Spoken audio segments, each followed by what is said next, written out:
200 Proofs Earth is Not a Spinning Ball by Eric Dubay. 1. The horizon always appears perfectly flat 360 degrees around the observer regardless of altitude. All amateur balloon, rocket, plane, and drone footage show a completely flat horizon over 20+ miles high. Only NASA and other government space agencies show curvature in their fake CGI photos and videos. 2. The horizon always rises to the eye level of the observer as altitude is gained, so you never have to look down to see it.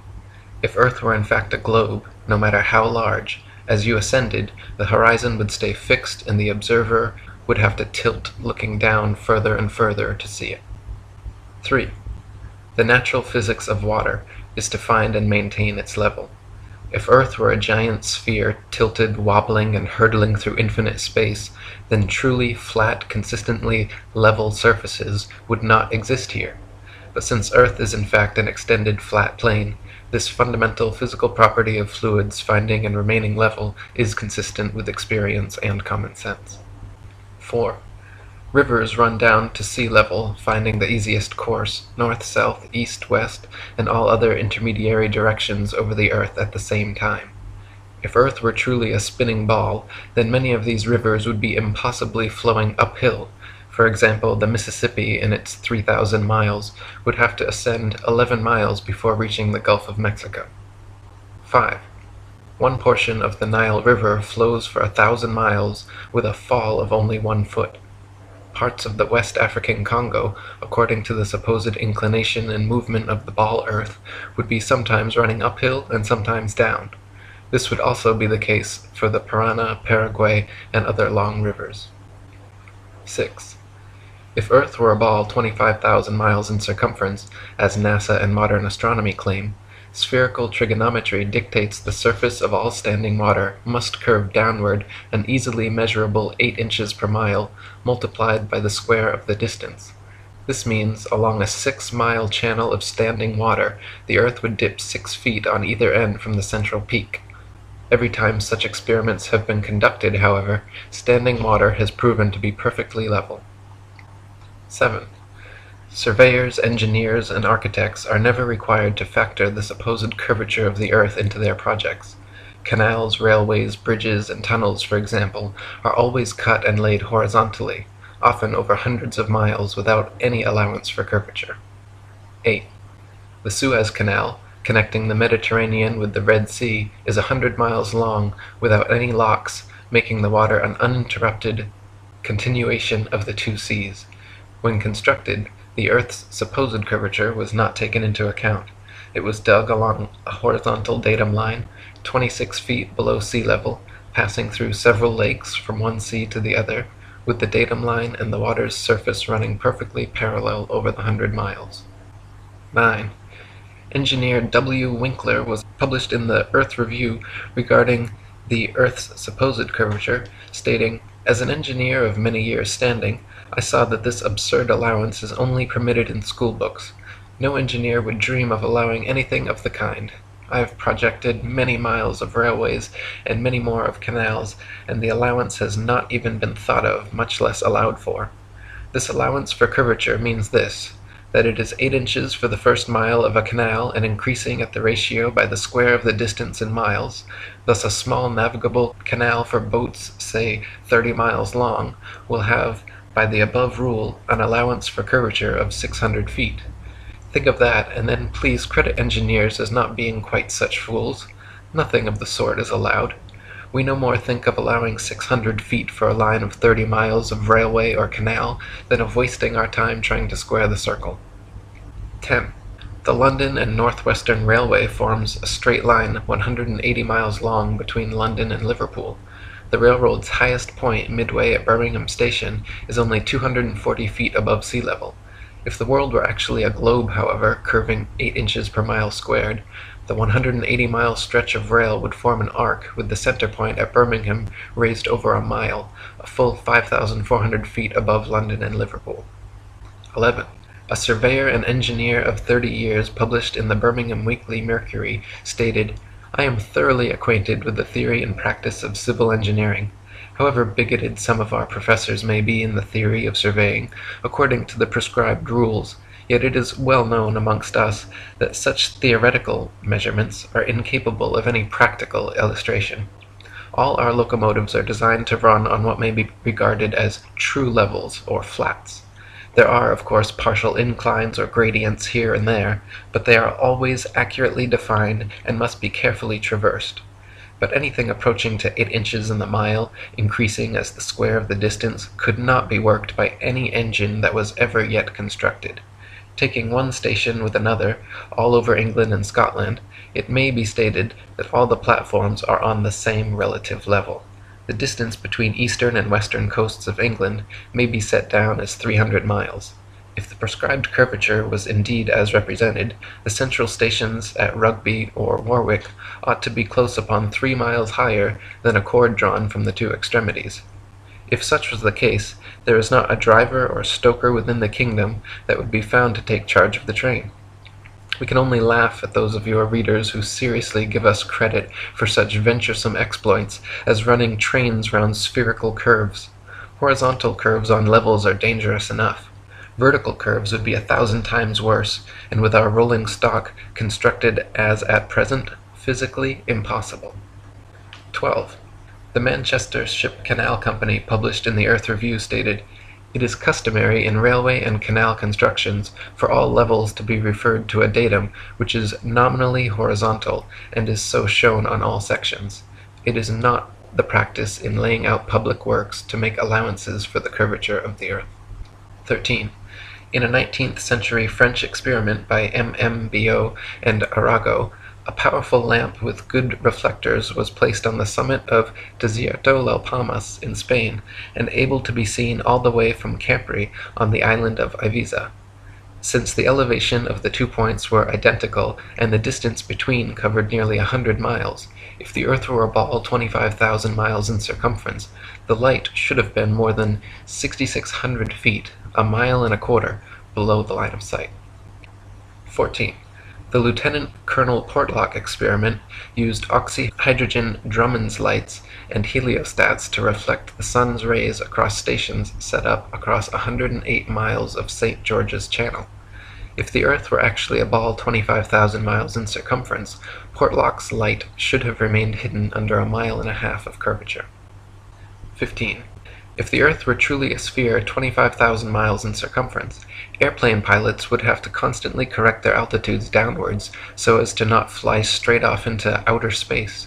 A pilot wishing to simply maintain their altitude at a typical cruising speed of 500 miles per hour would have to constantly dip their nose downwards and descend 2,777 feet, over half a mile, every minute. Otherwise, without compensation, in 1 hour's time, the pilot would find themselves 31.5 miles higher than expected. 16. The experiment known as Airy's failure proved that stars move relative to a stationary Earth and not the other way around.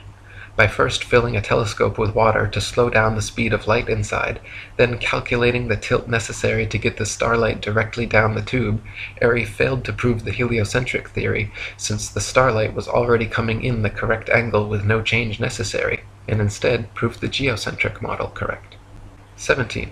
Olbers' paradox states that if there were billions of stars, which are suns, the night sky would be filled completely with light. As Edgar Allan Poe said, "Were the succession of stars endless, then the background of the sky would present us a uniform luminosity, since there could exist absolutely no point in all that background at which would not exist a star." In fact, Olbers' paradox is no more a paradox than George Airy's experiment was a failure. Both are actually excellent refutations of the heliocentric spinning ball Earth model. 18. The Michelson, Morley, and Sagnac experiments attempted to measure the change in speed of light due to Earth's assumed motion through space. After measuring in every possible different direction in various locations, they failed to detect any significant change whatsoever, again proving the stationary geocentric model. 19. Tycho Brahe famously argued against the heliocentric theory in his time, positing that if the Earth revolved around the Sun, the change in relative position of the stars after 6 months' orbital motion could not fail to be seen. He argued that the stars should seem to separate as we approach and come together as we recede. In actual fact, however, after 190 million miles of supposed orbit around the Sun, not a single inch of parallax can be detected in the stars, proving that we have not moved at all. 20. If Earth were truly constantly spinning eastwards at over 1,000 miles per hour, vertically fired cannonballs and other projectiles should fall significantly due west. In actual fact, however, when this has been tested, vertically fired cannonballs shoot upwards an average of 14 seconds ascending, 14 seconds descending, and fall back to the ground no more than 2 feet away from the cannon, often directly back into the muzzle. 21.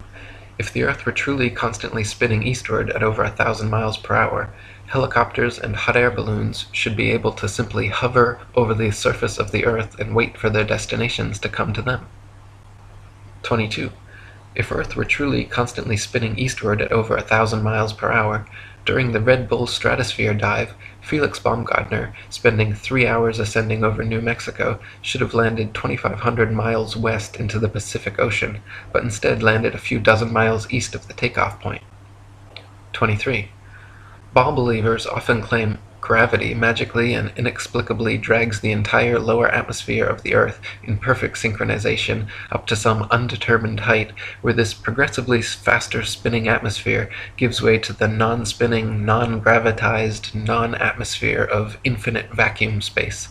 Such nonsensical theories are debunked, however, by rain, fireworks, birds, bugs, clouds, smoke, planes, and projectiles, all of which would behave very differently if both the ball Earth and its atmosphere were constantly spinning eastward at 1,000 miles per hour. 24. If Earth and its atmosphere were constantly spinning eastward over 1,000 miles per hour, then north-south facing cannons should establish a control, while east-firing cannonballs should fall significantly farther than all others, while west-firing cannonballs should fall significantly closer. In actual fact, however, regardless of which direction cannons are fired, the distance covered is always the same. 25. If Earth and its atmosphere were constantly spinning eastwards over 1,000 miles per hour, then the average commercial airliner, traveling 500 miles per hour, should never be able to reach its eastward destinations before they come speeding up from behind. Likewise, westward destinations should be arrived at thrice the speed, but this is not the case. 26. Quoting Heaven and Earth by Gabrielle Henriette, if flying had been invented at the time of Copernicus, there is no doubt that he would have soon realized that his contention regarding the rotation of the Earth was wrong, on account of the relation existing between the speed of an aircraft and that of the Earth's rotation. If the Earth rotates, as it is said, at 1,000 miles an hour, and a plane flies in the same direction at only 500 miles, it is obvious that its place of destination will be farther removed every minute. On the other hand, if flying took place in the opposite direction to that of the rotation, a distance of 1,500 miles would be covered in 1 hour instead of 500, since the speed of the rotation is to be added to that of the plane. It could also be pointed out that such a flying speed of 1,000 miles an hour, which is supposed to be that of the Earth's rotation, has recently been achieved, so that an aircraft flying at this rate in the same direction as that of the rotation could not cover any ground at all. It would remain suspended in mid-air over the spot from which it took off, since both speeds are equal. 27. If Earth and its atmosphere were constantly spinning eastwards over 1,000 miles per hour, landing airplanes on such fast-moving runways, which face all manner of directions, north, south, east, west, and otherwise, would be practically impossible. Yet, in reality, such fictional concerns are completely negligible. 28. If the Earth and its atmosphere were constantly spinning eastwards over 1,000 miles per hour, then clouds, wind, and weather patterns could not casually and unpredictably go every which way, with clouds often traveling in opposing directions at varying altitudes simultaneously. 29. If the Earth and its atmosphere were constantly spinning eastwards over 1,000 miles per hour, this should somewhere, somehow, be seen, heard, felt, or measured by someone, yet no one in history has ever experienced this alleged eastward motion. Meanwhile, however, we can hear, feel, and experimentally measure even the slightest westward breeze. 30. In his book South Sea Voyages, Arctic and Antarctic explorer Sir James Clark Ross described his experience on the night of November 27, 1839, and his conclusion that the Earth must be motionless. The sky being very clear, it enabled us to observe the higher stratum of clouds to be moving in an exactly opposite direction to that of the wind, a circumstance which is frequently recorded in our meteorological journal, both in the northeast and southeast trades, and has also often been observed by former voyagers. Captain Basil Hall witnessed it from the summit of the Peak of Teneriffe, and Count Strzelecki, on ascending the volcanic mountain of Kyrenia in Owyhee, reached at 4,000 feet an elevation above that of the trade wind, and experienced the influence of an opposite current of air of a different hydrometric and thermometric condition. Count Strzelecki further informed me of the following seemingly anomalous circumstance: that at the height of 6,000 feet he found the current of air blowing at right angles to both the lower strata, also of a different thermometric condition, but warmer than the interstratum. Such a state of the atmosphere is compatible only with the fact which other evidence has demonstrated, that the earth is at rest. 31. Quoting zetetic cosmogony, Thomas Winship states, "Let imagination picture to the mind what force air would have which was set in motion by a spherical body of 8,000 miles in diameter, which in 1 hour was spinning round 1,000 miles per hour, rushing through space at 65,000 miles per hour, and gyrating across the heavens. Then let conjecture endeavor to discover whether the inhabitants on such a globe could keep their hair on. If the earth globe rotates on its axis at the terrific rate of 1,000 miles per hour, such an immense mass would of necessity cause a tremendous rush of wind in the space it occupied.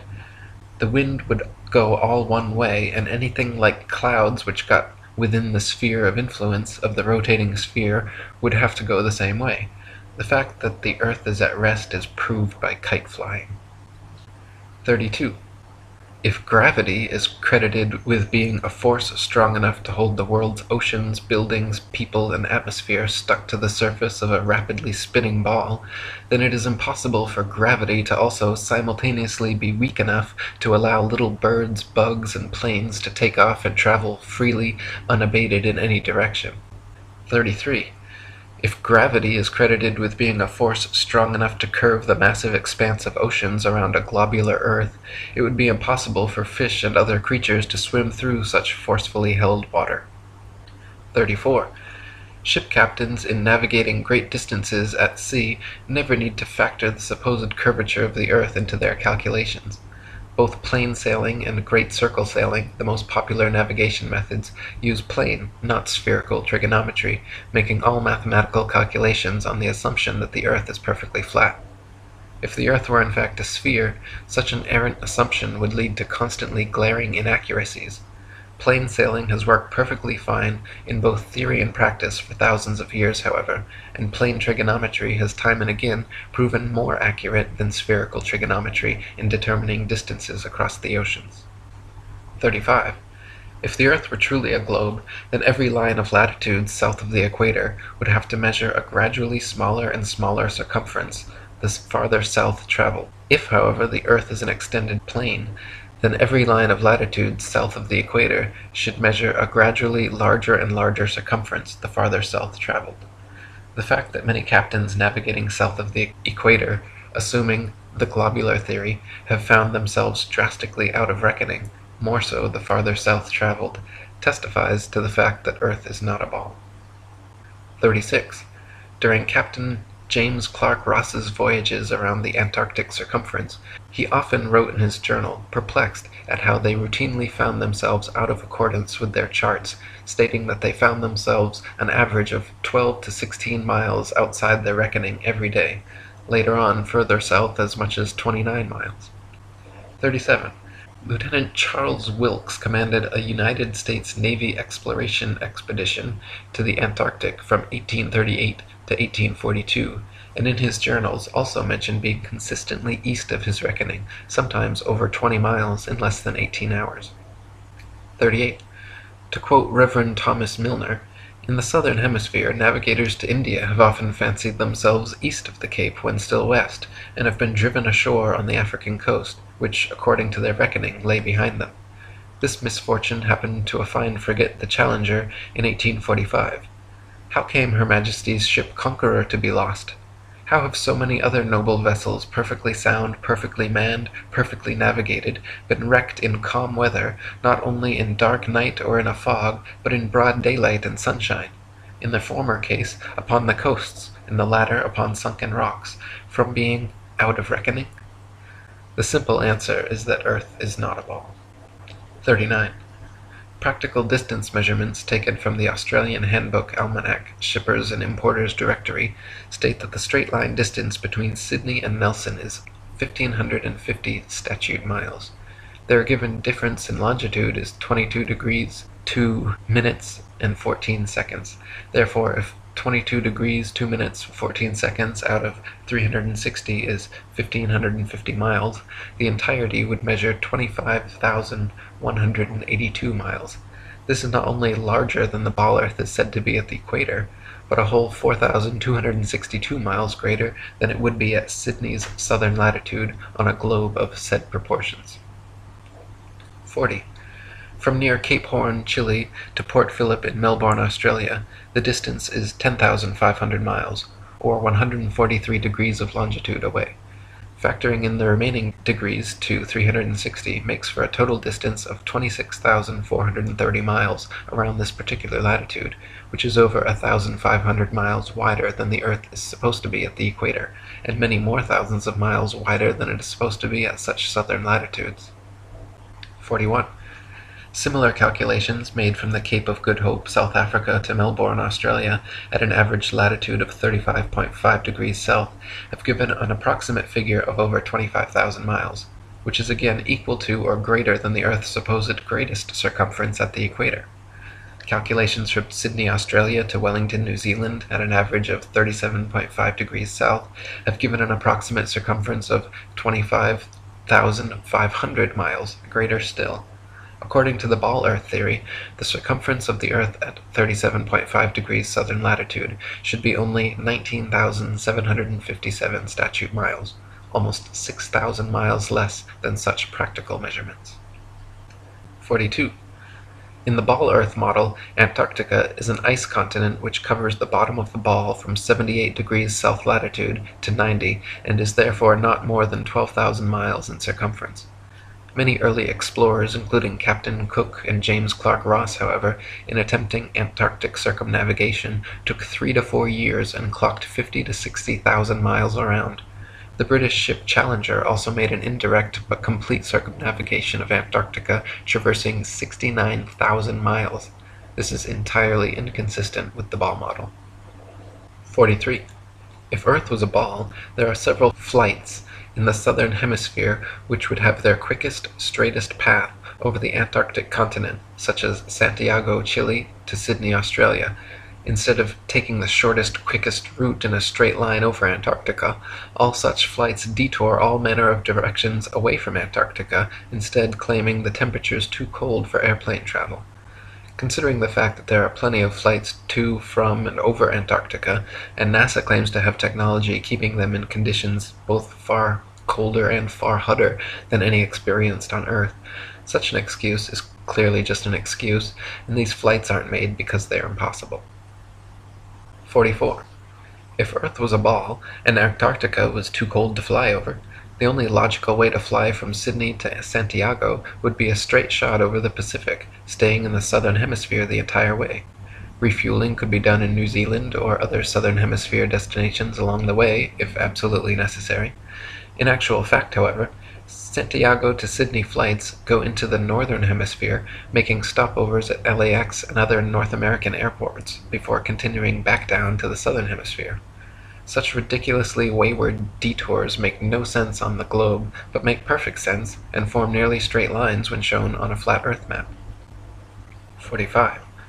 On a ball Earth, Johannesburg, South Africa to Perth, Australia should be a straight shot over the Indian Ocean, with convenient refueling possibilities on Mauritius or Madagascar. In actual practice, however, most Johannesburg to Perth flights curiously stop over either in Dubai, Hong Kong, or Malaysia, all of which make no sense on the ball, but are completely understandable when mapped on a flat Earth. 46. On a ball Earth, Cape Town, South Africa to Buenos Aires, Argentina should be a straight shot over the Atlantic following the same line of latitude across. But instead, every flight goes to connecting locations in the northern hemisphere first, stopping over anywhere from London to Turkey to Dubai. Once again, these make absolutely no sense on the globe, but are completely understandable options when mapped on a flat Earth. 47. On a ball Earth, Johannesburg, South Africa to Sao Paulo, Brazil should be a quick straight shot along the 25th southern latitude, but instead, nearly every flight makes a refueling stop at the 50th degree north latitude in London first. The only reason such a ridiculous stopover works in reality is because the Earth is flat. 48. On a ball Earth, Santiago, Chile to Johannesburg, South Africa should be an easy flight, all taking place below the Tropic of Capricorn in the southern hemisphere. Yet every listed flight makes a curious refueling stop in Senegal near the Tropic of Cancer in the north hemisphere first. When mapped on a flat Earth, the reason why is clear to see, however. Senegal is actually directly in a straight line path halfway between the two. 49. If Earth were a spinning ball heated by a sun 93 million miles away, it would be impossible to have simultaneously sweltering summers in Africa, while just a few thousand miles away, bone-chilling, frozen Arctic and Antarctic winters experiencing little to no heat from the sun whatsoever. If the heat from the sun traveled 93 million miles to the Sahara Desert, it is absurd to assert that another 4,000 miles, 0.00004%, further to Antarctica would completely negate such sweltering heat, resulting in such drastic differences. 50. If the Earth were truly a globe, the Arctic and Antarctic polar regions and areas of comparable latitude north and south of the equator should share similar conditions and characteristics, such as comparable temperatures, seasonal changes, length of daylight, plant and animal life. In reality, however, the Arctic and Antarctic regions and areas of comparable latitude north and south of the equator differ greatly in many ways, entirely inconsistent with the ball model and entirely consistent with the flat model. 51. Antarctica is by far the coldest place on Earth, with an average annual temperature of approximately minus 57 degrees Fahrenheit and a record low of minus 135.8. The average annual temperature at the North Pole, however, is a comparatively warm 4 degrees. Throughout the year, temperatures in the Antarctic vary less than half the amount at comparable Arctic latitudes. The northern Arctic region enjoys moderately warm summers and manageable winters, whereas the southern Antarctic region never even warms enough to melt the perpetual snow and ice. On a tilting, wobbling ball Earth spinning uniformly around the sun, Arctic and Antarctic temperatures and seasons should not vary so greatly. 52. Iceland, at 65 degrees north latitude, is home to 870 species of native plants and abundant various animal life. Compare this with the Isle of Georgia at just 54 degrees south latitude, where there are only 18 species of native plants and animal life is almost non-existent. The same latitude as Canada or England in the north, where dense forests of various tall trees abound, the infamous Captain Cook wrote of Georgia that he was unable to find a single shrub large enough to make a toothpick. Cook wrote, "Not a tree was to be seen. The lands which lie to the south are doomed by nature to perpetual frigidness, never to feel the warmth of the sun's rays, whose horrible and savage aspect I have not words to describe. Even marine life is sparse in certain tracts of vast extent, and the sea-bird is seldom observed flying over such lonely wastes. The contrasts between the limits of organic life in the Arctic and Antarctic zones is very remarkable and significant." 53. At places of comparable latitude north and south, the sun behaves very differently than it would on a spinning ball Earth, but precisely how it should on a flat Earth. For example, the longest summer days north of the equator are much longer than those south of the equator, and the shortest winter days north of the equator are much shorter than the shortest south of the equator. This is inexplicable on a uniformly spinning, wobbling ball Earth, but fits exactly on a flat model with the sun traveling circles over and around the Earth from tropic to tropic. 54. At places of comparable latitude north and south, Dawn and dusk happen very differently than they would on a spinning ball, but precisely how they should on a flat Earth. In the north, dawn and dusk come slowly and last far longer than in the south, where they come and go very quickly. Certain places in the north twilight can last for over an hour, while at comparable southern latitudes, within a few minutes the sunlight completely disappears. This is inexplicable on a uniformly spinning, wobbling ball Earth, but is exactly what is expected on a flat Earth with the sun traveling faster, wider circles over the south and slower, narrower circles over the north. 55. If the sun circles over and around the Earth every 24 hours, steadily traveling from tropic to tropic every 6 months, it follows that the northern central region would annually receive far more heat and sunlight than the southern circumferential region. Since the sun must sweep over the larger southern region in the same 24 hours it has to pass over the smaller northern region, its passage must necessarily be proportionally faster as well. This perfectly explains the differences in Arctic and Antarctic temperatures, seasons, length of daylight, plant and animal life. This is why the Antarctic morning dawn and evening twilight are very abrupt compared with the north, and this explains why many midsummer Arctic nights the sun does not set at all. 56. The midnight sun is an Arctic phenomenon occurring annually during the summer solstice, where for several days straight an observer significantly far enough north can watch the sun traveling circles overhead, rising and falling in the sky throughout the day, but never fully setting for upwards of 72 plus hours. If the Earth were actually a spinning globe revolving around the sun, the only place such a phenomenon as the midnight sun could be observed would be at the poles. Any other vantage point from 89 degrees latitude downwards could never, regardless of any tilt or inclination, see the sun for 24 hours straight. To see the sun for an entire revolution on a spinning globe at a point other than the poles, you would have to be looking through miles and miles of land and sea for part of the revolution. 57.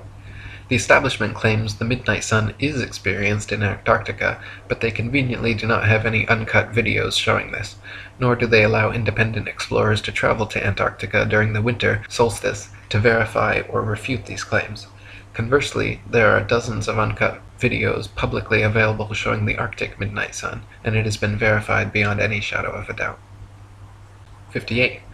The Royal Belgian Geographical Society, in their Expedition Antarctique Belge, recorded that during the most severe part of the Antarctic winter, from 71 degrees south latitude onwards, the sun sets on May 17th and is not seen above the horizon again until July 21st. This is completely at odds with the ball Earth theory, but easily explained by the flat Earth model.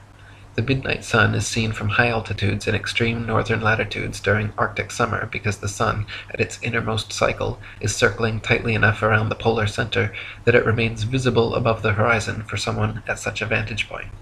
Likewise, in extreme southern latitudes during Arctic summer, the sun completely disappears from view for over 2 months, because there, at the northern tropic, the innermost arc of its boomerang journey, the sun is circling the northern center too tightly to be seen from the southern circumference. 59. Quoting Gabrielle Henriette, "The theory of the rotation of the Earth may once and for all be definitely disposed of as impracticable by pointing out the following inadvertence. It is said that the rotation takes 24 hours and that its speed is uniform, in which case, necessarily, days and nights should have an identical duration of 12 hours each all the year round. The sun should invariably rise in the morning and set in the evening at the same hours, with the result that it would be the equinox every day from the 1st of January to the 31st of December. One should stop and reflect on this before saying that the Earth has a movement of rotation. How does the system of gravitation account for the seasonal variations in the length of days and nights if the Earth rotates at a uniform speed in 24 hours? 60. Anyone can prove the sea horizon perfectly straight and the Earth perfectly flat using nothing more than a level, tripods, and a wooden plank. At any altitude above sea level, simply fix a 6 to 12 foot long smooth leveled board edgewise upon tripods and observe the skyline from eye level behind it. The distant horizon will always appear perfectly level with the upper edge of the board. Furthermore, if you move in a half circle from one end of the board to the other, whilst observing the skyline over the upper edge, you will be able to trace a clear, flat 10 to 20 miles depending on your altitude. This would be impossible if the Earth were a globe 25,000 miles in circumference. The horizon would align over the center of the board, but then gradually, noticeably decline towards the extremities. Just 10 miles on each side would necessitate an easily visible curvature of 66.6 feet from each end to the center. 61. If the Earth were actually a big ball 25,000 miles in circumference, the horizon would be noticeably curved even at sea level, and everything on or approaching the horizon would appear to tilt backwards slightly from your perspective. Distant buildings along the horizon would all look like leaning towers of Pisa falling away from the observer. A hot air balloon taking off, then drifting steadily away from you on a ball Earth would slowly and constantly appear to lean back more and more the farther away it flew, the bottom of the basket coming gradually into view as the top of the balloon disappears from sight. In reality, however, buildings, balloons, trees, people, anything and everything at right angles to the ground and horizon remain so, regardless the distance or height of the observer. 62. Samuel Rowbotham's experiments at the Old Bedford level proved conclusively the canal's water to be completely flat over a 6-mile stretch. First, he stood in the canal with his telescope held 8 inches above the surface of the water. Then his friend in a boat with a 5-foot-tall flag sailed the 6 miles away. If Earth were a ball 25,000 miles in circumference, the 6-mile stretch of water should have comprised an arc exactly 6 feet high in the middle, so the entire boat and flag should have ultimately disappeared, when in fact the entire boat and flag remained visible at the same height for the entire journey. 63. In a second experiment, Dr. Rowbotham affixed flags 5 feet high along the shoreline, one at every mile marker, then using his telescope mounted at 5 feet just behind the first flag, looked over the tops of all 6 flags, which lined up in a perfectly straight line. If the Earth were a ball 25,000 miles in circumference, the flags should have progressively dipped down after the first establishing line of sight, the second would have descended 8 inches, 32 inches for the third, 6 feet for the fourth, 10 feet 8 inches for the fifth, and 16 feet 8 inches for the sixth. 64. Quoting Earth Not a Globe by Samuel Rowbotham, "It is known that the horizon at sea, whatever distance it may extend to the right and left of the observer on land, always appears as a straight line. The following experiment has been tried in various parts of the country. At Brighton, on a rising ground near the race course, 2 poles were affixed in the earth 6 yards apart and directly opposite the sea. Between these poles a line was tightly stretched parallel to the horizon. From the center of the line the view embraced not less than 20 miles on each side, making a distance of 40 miles. A vessel was observed sailing directly westwards. The line cut the rigging a little above the bulwarks, which it did for several hours, or until the vessel had sailed the whole distance of 40 miles. The ship coming into view from the east would have to ascend an inclined plane for 20 miles until it arrived at the center of the arc, whence it would have to descend for the same distance. The square of 20 miles multiplied by 8 inches gives 266 feet as the amount the vessel would be below the line at the beginning and at the end of the 40 miles. 65. Also quoting Dr. Rowbotham, "On a shore near Waterloo, a few miles to the north of Liverpool, a good telescope was fixed at an elevation of 6 feet above the water. It was directed to a large steamer just leaving the River Mersey and sailing out to Dublin. Gradually the masthead of the receding vessel came nearer to the horizon, until at length, after more than 4 hours had elapsed, it disappeared. The ordinary rate of sailing of the Dublin steamers was fully 8 miles an hour, so that the vessel would be at least 32 miles distant when the masthead came to the horizon. The 6 feet of elevation of the telescope would require 3 miles to be deducted for convexity, which would leave 29 miles, the square of which multiplied by 8 inches gives 560 feet, deducting 80 feet for the height of the main mast, and we find that, according to the doctrine of rotundity, the masthead of the outward-bound steamer should have been 480 feet below the horizon. Many other experiments of this kind have been made upon sea-going steamers, and always with results entirely incompatible with the theory that the earth is a globe. 66. Dr. Rowbotham conducted several other experiments using telescopes, spirit levels, sextants, and theodolites, special precision instruments used for measuring angles in horizontal or vertical planes. By positioning them at equal heights, aimed at each other successively, he proved over and over the earth to be perfectly flat for miles without a single inch of curvature. His findings caused quite a stir in the scientific community, and thanks to 30 years of his efforts, the shape of the Earth became a hot topic of debate around the turn of the 19th century. 67. The distance across the Irish Sea from the Isle of Man's Douglas Harbour to Great Orme's Head in North Wales is 60 miles. If the Earth was a globe, then the surface of the water between them would form a 60-mile arc, the center towering 1,944 feet higher than the coastlines at either end. It is well known and easily verifiable, however, that on a clear day from a modest altitude of 100 feet, the Great Orme's Head is visible from Douglas Harbour. This would be completely impossible on a globe of 25,000 miles. Assuming the 100-foot altitude causes the horizon to appear approximately 13 miles off, the 47 miles remaining means the Welsh coastline should still fall an impossible 1,472 feet below the line of sight. 68. The Philadelphia skyline is clearly visible from Apple Pie Hill in the New Jersey Pine Barrens 40 miles away. If Earth were a ball 25,000 miles in circumference, factoring in the 205-foot elevation of Apple Pie Hill, the Philly skyline should remain well hidden beyond 335 feet of curvature. 69. The New York City skyline is clearly visible from Harriman State Park's Bear Mountain 60 miles away. If Earth were a ball 25,000 miles in circumference, viewing from Bear Mountain's 1,283-foot summit, the Pythagorean theorem determining distance to the horizon being 1.23 times the square root of the height in feet, the New York City skyline should be invisible behind 170 feet of curved Earth. 70. From Washington's Rock in New Jersey, at just a 400-foot elevation, it is possible on a clear day to see the skylines of both New York and Philadelphia in opposite directions at the same time, covering a total distance of 120 miles.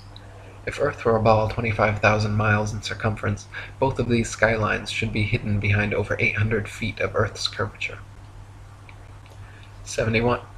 It is often possible to see the Chicago skyline from sea level 60 miles away across Lake Michigan. In 2015, after photographer Joshua Nowicki photographed this phenomenon, several news channels quickly claimed his picture to be a superior mirage, an atmospheric anomaly caused by temperature inversion.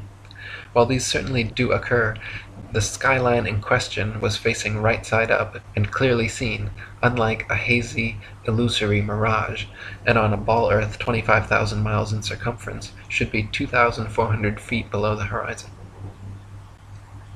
72. October 16, 1854, the Times newspaper reported the Queen's visit to Great Grimsby from Hull, recording they were able to see the 300-foot-tall dock tower from 70 miles away. On a ball Earth 25,000 miles in circumference, factoring their 10-foot elevation above the water and the tower's 300-foot height at 70 miles away, the dock tower should have remained an entire 2,600 feet below the horizon. 73. In 1872, Captain Gibson and crewmates, sailing the ship Thomas Wood from China to London, reported seeing the entirety of St. Helena Island on a clear day from 75 miles away. Factoring in their height during measurement on a ball Earth 25,000 miles in circumference, it was found the island should have been 3,650 feet below their line of sight. 74. From Genoa, Italy, at a height of just 70 feet above sea level, the island of Gorgona can often be seen 81 miles away. If Earth were a ball 25,000 miles in circumference, Gorgona should be hidden beyond 3,332 feet of curvature. 75. From Genoa, Italy, at a height of just 70 feet above sea level, the island of Corsica can often be seen 99 miles away. If Earth were a ball 25,000 miles in circumference, Corsica should fall 5,245 feet, almost an entire mile below the horizon. 76. From Genoa, Italy, 70 feet above sea level, the island of Caprea, 102 miles away, can often be seen as well. If Earth were a ball 25,000 miles in circumference, Caprea should always remain hidden behind 5,605 feet, over a mile of supposed curvature. 77. Also from Genoa, on bright clear days, the island of Elba can be seen an incredible 125 miles away. If Earth were a ball 25,000 miles in circumference, Elba should be forever invisible behind 8,770 feet of curvature. 78. From Anchorage, Alaska, at an elevation of 102 feet, on clear days, Mount Foraker can be seen with the naked eye 120 miles away. If Earth were a ball 25,000 miles in circumference, Mount Foraker's 17,400-foot summit should be leaning back away from the observer, covered by 7,719 feet of curved Earth. In reality, however, the entire mountain can be quite easily seen standing straight from base to summit. 79. From Anchorage, Alaska, at an elevation of 102 feet, on clear days Mount McKinley can be seen with the naked eye from 130 miles away. If Earth were a ball 25,000 miles in circumference, Mount McKinley's 20,320-foot summit should be leaning back away from the observer and almost half covered by 9,220 feet of curved Earth. In reality, however, the entire mountain can be quite easily seen standing straight from base to summit. 80. In Chambers' Journal, February 1895, a sailor near Mauritius in the Indian Ocean reported having seen a vessel which turned out to be an incredible 200 miles away. The incident caused much heated debate in nautical circles at the time, gaining further confirmation in Aden, Yemen, where another witness reported seeing a missing Bombay steamer from 200 miles away. He correctly stated the precise appearance, location, and direction of the steamer, all later corroborated and confirmed correct by those on board. Such sightings are absolutely inexplicable if the Earth were actually a ball 25,000 miles around, as ships 200 miles distant would have to fall approximately 5 miles below line of sight. 81. The distance from which various lighthouse lights around the world are visible at sea far exceeds what could be found on a ball Earth 25,000 miles in circumference. For example, the Dunkirk light in southern France, at an altitude of 194 feet, is visible from a boat 10 feet above sea level, 28 miles away. Spherical trigonometry dictates that if the Earth was a globe with the given curvature of 8 inches per mile squared, this light should be hidden 190 feet below the horizon. 82. The Port Nicholson light in New Zealand is 420 feet above sea level and visible from 35 miles away, where it should be 220 feet below the horizon. 83. The Icaro light in Norway is 154 feet above high water and visible from 28 statute miles, where it should be 230 feet below the horizon. 84. The light at Madras on the Esplanade is 132 feet high and visible from 28 miles away, where it should be 250 feet below the line of sight. 85. The Cordonan light on the west coast of France is 207 feet high and visible from 31 miles away, where it should be 280 feet below the line of sight. 86. The light at Cape Bonavista, Newfoundland, is 150 feet above sea level and visible at 35 miles, where it should be 491 feet below the horizon. 87. The lighthouse steeple of St. Botolph's Parish Church in Boston is 290 feet tall and visible from over 40 miles away, where it should be hidden a full 800 feet below the horizon. 88. The Isle of Wight Lighthouse in England is 180 feet high and can be seen up to 42 miles away, a distance at which modern astronomers say the light should fall 996 feet below the line of sight. 89. The Cape Legulas Lighthouse in South Africa is 33 feet high, 238 feet above sea level, and can be seen for over 50 miles. If the world were a globe, this light would fall 1,400 feet below an observer's line of sight. 90. The Statue of Liberty in New York stands 326 feet above sea level, and on a clear day can be seen as far as 60 miles away. If the Earth were a globe, that would put Lady Liberty at an impossible 2,074 feet below the horizon. 91. The lighthouse at Port Said, Egypt, at an elevation of only 60 feet, has been seen an astonishing 58 miles away, where, according to modern astronomy, it should be 2,182 feet below the line of sight. 92. The Notre Dame Antwerp spire stands 403 feet high from the foot of the tower, with Strasbourg measuring 468 feet above sea level. With the aid of a telescope, ships can be distinguished on the horizon, and captains declare they can see the cathedral spire from an amazing 150 miles away. If the Earth were a globe, however, at that distance the spire should be an entire mile, 5,280 feet below the horizon. 93. The St. George's Channel between Holyhead and Kingstown Harbour near Dublin is 60 miles across. When halfway across, a ferry passenger will notice behind them the light on Holyhead Pier as well as in front of them the Poolbeg light in Dublin Bay.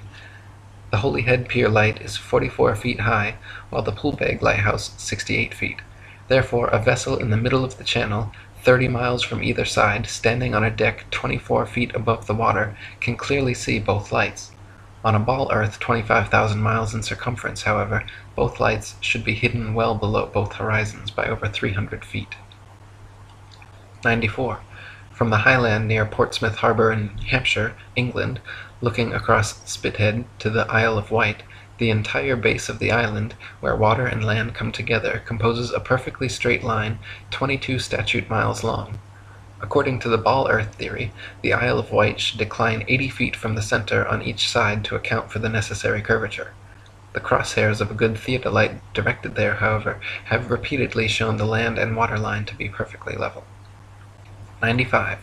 On a clear day from the High Head near Douglas Harbour on the Isle of Man, the whole length of the coast of North Wales is often plainly visible to the naked eye. From the Point of Ayr at the mouth of the River Dee to Holyhead comprises a 50-mile stretch which has also been repeatedly found to be perfectly horizontal. If the Earth actually had curvature of 8 inches per mile squared, as NASA and modern astronomy claim, the 50-mile length of Welsh coast seen along the horizon in Liverpool Bay would have to decline from the center point an easily detectable 416 feet on each side. 96. From 100 Proofs the Earth is Not a Globe by William Carpenter. If we take a journey down Chesapeake Bay by night, we shall see the light exhibited at Sharp's Island for an hour before the steamer gets to it. We may take up a position on deck so that the rail of the vessel's side will be in a line with the light and in the line of sight, and we shall find that in the whole journey the light won't vary in the slightest degree in its apparent elevation. But say that a distance of 13 miles has been traversed, the astronomer's theory of curvature demands a difference, one way or the other, in the apparent elevation of the light of 112 feet 8 inches. Since, however, there is not a difference of 100 hair's breadths, we have a plain proof that the water of the Chesapeake Bay is not curved, which is a proof that the Earth is not a globe. 97.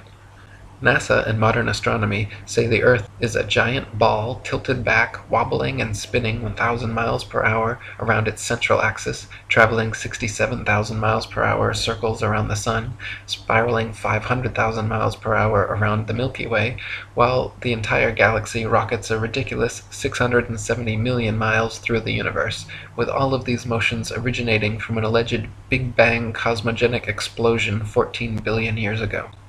That's a grand total of 67,568,000 miles per hour in several different directions we're all supposedly speeding along at simultaneously, yet no one has ever seen, felt, heard, measured, or proven a single one of these motions to exist whatsoever. 98. NASA and modern astronomy say Polaris, the North Pole star, is somewhere between 323 and 434 light-years, or about 2 quadrillion miles, away from us.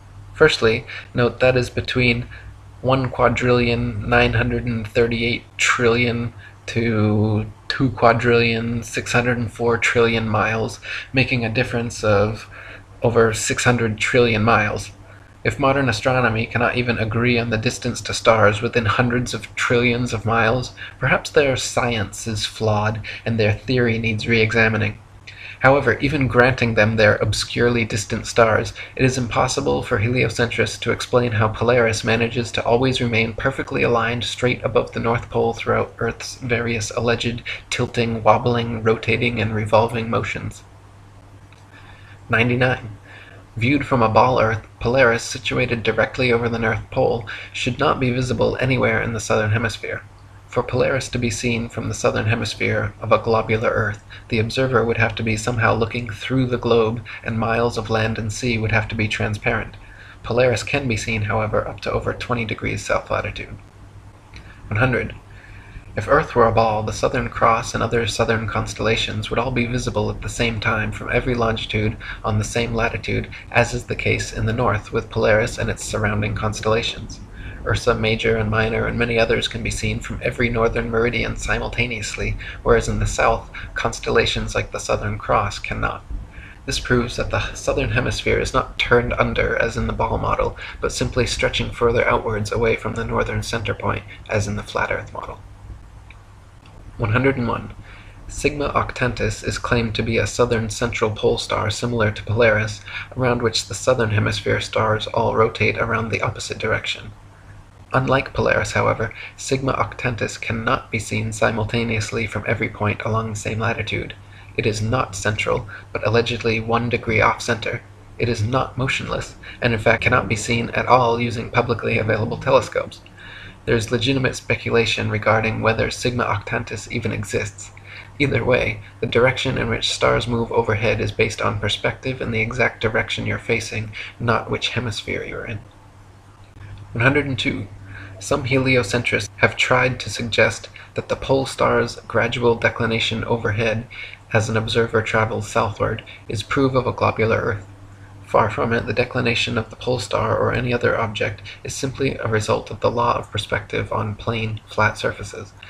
The law of perspective dictates that the angle and height at which an object is seen diminishes the farther one recedes from the object, until at a certain point the line of sight and the seemingly uprising surface of the Earth converges to a vanishing point, i.e. the horizon line, beyond which the object is invisible.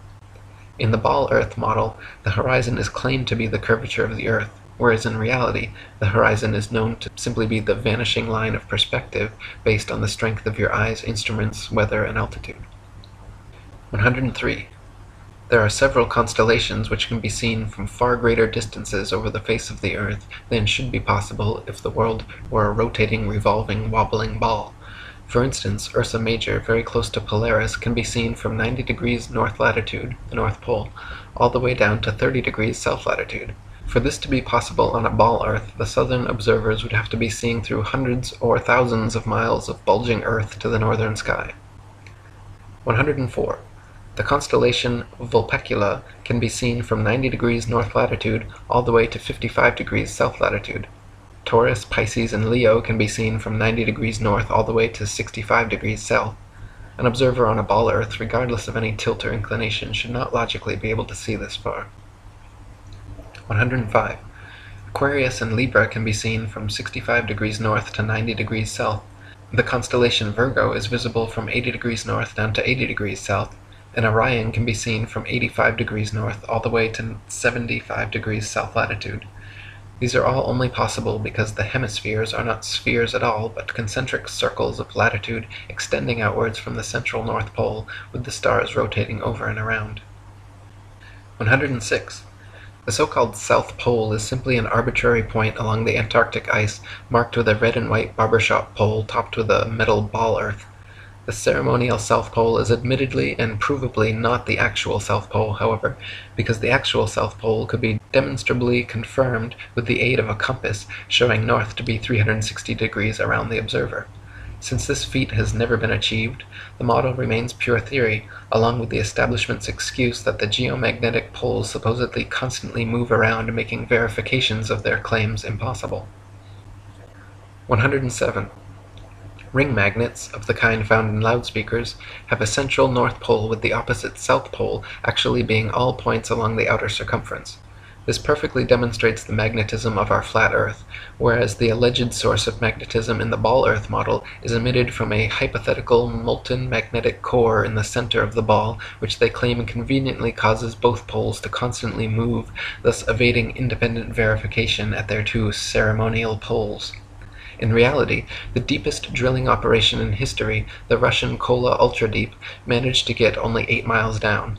So the entire ball Earth model taught in schools showing a crust, outer mantle, outer core, and inner core layers are all purely speculation, as we have never penetrated through beyond the crust. 108. The mariner's compass is an impossible and nonsensical instrument for use on a ball Earth. It simultaneously points north and south over a flat surface, yet claims to be pinpointing two constantly moving geomagnetic poles at opposite ends of a spinning sphere originating from a hypothetical molten metal core. If compass needles were actually drawn to the north pole of a globe, the opposing south needle would actually be pointing up and off into outer space. 109. There are no fixed east or west points, just as there is no fixed south. The north central pole is the only proven fixed point on our flat Earth, with south being all straight lines outwards from the pole, east and west being concentric circles at constant right angles 90 degrees from the pole.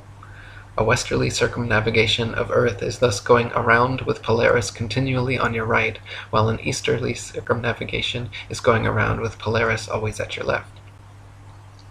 110. Magellan and others' east-west circumnavigations of Earth are often quoted as proof of the ball model.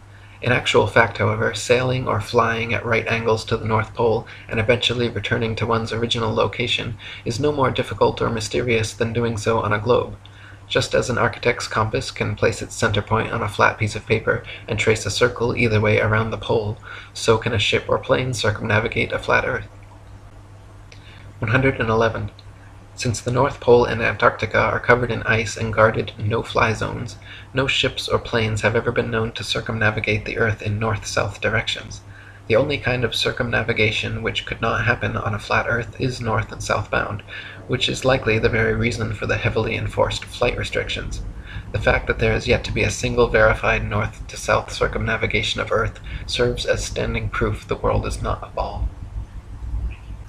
112. The sun brings noon to every time zone as it passes directly overhead every 15-degree demarcation point, 24 times per day, in its circular path over and around the Earth. If time zones were instead caused by the uniform spinning of the ball Earth around the sun, every 6 months, as Earth found itself on the opposite side of the sun, clocks all over Earth would have to flip 12 hours. Day would be night, and night would be day. 113. The idea that people are standing, ships are sailing, and planes are flying upside down on certain parts of Earth, while others tilted at 90 degrees and all other impossible angles, is complete absurdity. The idea that a man digging a hole straight down could eventually reach sky on the other side is ludicrous. Common sense tells every free-thinking person correctly that there truly is an up and down in nature, unlike the everything is relative rhetoric of the Newtonian Einsteinian paradigm. 114. Quoting On the False Wisdom of the Philosophers by Lactantius, a sphere where people on the other side live with their feet above their heads, where rain, snow, and hail fall upwards, where trees and crops grow upside down, and the sky is lower than the ground, the ancient wonder of the hanging gardens of Babylon dwindle into nothing in comparison to the fields, seas, towns, and mountains that pagan philosophers believe to be hanging from the earth without support. 115. The existing laws of density and buoyancy perfectly explained the physics of falling objects long before knighted Freemason Sir Isaac Newton bestowed his theory of gravity upon the world. It is a fact that objects placed in denser mediums rise up, while objects placed in less dense mediums sink down. To fit with the heliocentric model, which has no up or down, Newton instead claimed objects are attracted to large masses and fall towards the center. Not a single experiment in history, however, has shown an object massive enough to, by virtue of its mass alone, cause other smaller masses to be attracted to it, as Newton claims gravity does with the Earth, the Sun, Moon, stars, and planets. 116. There has also never been a single experiment in history showing an object massive enough to, by virtue of its mass alone, cause another smaller mass to orbit around it. The magic theory of gravity allows for oceans, buildings, and people to remain forever stuck to the underside of a spinning ball, while simultaneously causing objects like the moon and satellites to remain locked in perpetual circular orbits around the Earth. If these were both true, then people should be able to jump up and start orbiting circles around the Earth, or the moon should have long ago been sucked into the Earth. Neither of these theories have ever been experimentally verified, and their alleged results are mutually exclusive. 117. Newton also theorized, and it is now commonly taught, that the Earth's ocean tides are caused by gravitational lunar attraction. If the moon is only 2,160 miles in diameter, and the Earth 8,000 miles, However, using their own math and law, it follows that the Earth is 87 times more massive and therefore the larger object should attract the smaller to it, and not the other way around. If the Earth's greater gravity is what keeps the Moon in orbit, it is impossible for the Moon's lesser gravity to supersede the Earth's gravity, especially at Earth's sea level, where its gravitational attraction would even further out-trump the Moon's. And if the Moon's gravity truly did supersede the Earth's, causing the tides to be drawn towards it, there should be nothing to stop them from continuing onwards and upwards towards their great attractor. 118. Furthermore, the velocity and path of the Moon are uniform, and should therefore exist a uniform influence on the Earth's tide, when in actuality Earth's tides vary greatly and do not follow the Moon. Earth's lakes, ponds, marshes, and other inland bodies of water also inexplicably remain forever outside the Moon's gravitational grasp. If gravity was truly drawing Earth's oceans up to it, all lakes, ponds, and other bodies of standing water should certainly have tides as well. 119. It is claimed that the other planets are spheres, and so therefore Earth must also be a sphere. Firstly, Earth is a plane, not a planet, so the shape of these planets in the sky have no bearing on the shape of the Earth beneath our feet. Secondly, these planets have been known for thousands of years around the world as wandering stars, since they differ from the other fixed stars in their relative motions only. When looked at with an unprejudiced naked eye or through a telescope, the fixed and wandering stars appear as luminous disks of light, not spherical terra firma. The pictures and videos shown by NASA of spherical terra firma planets are all clearly fake computer-generated images and not photographs. 120. The etymology of the word planet actually comes from the late Old English planet, or from Old French planet, from Latin planeta, from Greek planetes, planetae, wandering stars, or to wander, of unknown origin, to spread, or notion of spread out, from Latin planum, flat surface, plane, level, plane. They just added a T to our Earth plane, and everyone bought it. 121. When you observe the Sun and Moon, you see two equally sized equidistant circles tracing similar paths at similar speeds around a flat stationary Earth. The experts at NASA, however, claim your common-sense everyday experience is false on all counts. To begin with, they say the Earth is not flat but a big ball, not stationary but spinning around 19 miles per second. They say the Sun does not revolve around the Earth as it appears, but Earth revolves around the Sun. The Moon, on the other hand, does revolve around the Earth, though not east to west as it appears, rather west to east, and the Sun is actually 400 times larger than the Moon and 400 times farther away. You can clearly see they are the same size and distance. You can see the Earth is flat, you can feel the Earth is stationary, but according to the gospel of modern astronomy, you are wrong and a simpleton worthy of endless ridicule if you dare to trust your own eyes and experience. 122. Quoting Alan Daves, "If the government or NASA had said to you that the Earth is stationary, imagine that. And then imagine we are trying to convince people that no, it's not stationary, it's moving forward at 32 times rifle bullet speed and spinning at 1,000 miles per hour. We would be laughed at. We would have so many people telling us, you're crazy, the Earth's not moving. We would be ridiculed for having no scientific backing for this convoluted moving Earth theory. And not only that, but then people would say, oh, then how do you explain a fixed calm atmosphere and the Sun's observable movement? How do you explain that? Imagine saying to people, no, the atmosphere is moving also, but is somehow magically velcroed to the moving Earth. The reason is not simply because the Earth is stationary. So what we are actually doing is what makes sense. We are saying that the moving Earth theory is nonsense. The stationary Earth theory makes sense, and we are being ridiculed. You've got to picture it being the other way around to realize just how ridiculous the situation is. This theory from the government and NASA that the Earth is rotating and orbiting and leaning over and wobbling is absolute nonsense, and yet people are clinging to it tightly like a teddy bear. They just can't bring themselves to face the possibility that the Earth is stationary, though all evidence shows it. We feel no movement, the atmosphere hasn't been blown away, we see the Sun move from east to west. Everything can be explained by a motionless Earth without bringing in all these assumptions to cover up previous assumptions gone bad. 123. Heliocentrists' astronomical figures always sound perfectly precise, but they have historically been notorious for regularly and drastically changing them to suit their various models. For instance, in his time, Copernicus calculated the Sun's distance from Earth to be 3,391,200 miles. The next century, Johannes Kepler decided it was actually 12,376,800 miles away. Isaac Newton once said, "It matters not whether we reckon it 28 or 54 million miles distant, for either would do just as well." How scientific! Benjamin Martin calculated between 81 and 82 million miles. Thomas Dilworth claimed 93,726,900 miles. John Hine stated positively 95,298,260 miles. Benjamin Gould said more than 96 million miles, and Christian Mayer thought it was more than 104 million. Flat earthers throughout the ages, conversely, have used sextants and plane trigonometry to make such calculations, and found the sun and the moon both to be only about 32 miles in diameter and less than a few thousand miles from Earth. 124. Amateur balloon footage taken above the clouds has provided stunning visual proof that the sun cannot be millions of miles away.